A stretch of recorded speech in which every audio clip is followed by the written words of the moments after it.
Kerbela'ya konak, gözlerinden ırak ya Resulallah.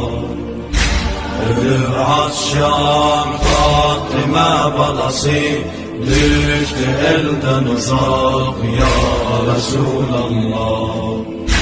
Muharrem'de kan gelir coşar, düşer yâde kadri şeş yoşar ya Resulallah. Hüseyin'in kurban olum adına, bizlere adın mader örgetti. Viladette Cebrail emin, gahi varesini geldi terpetti.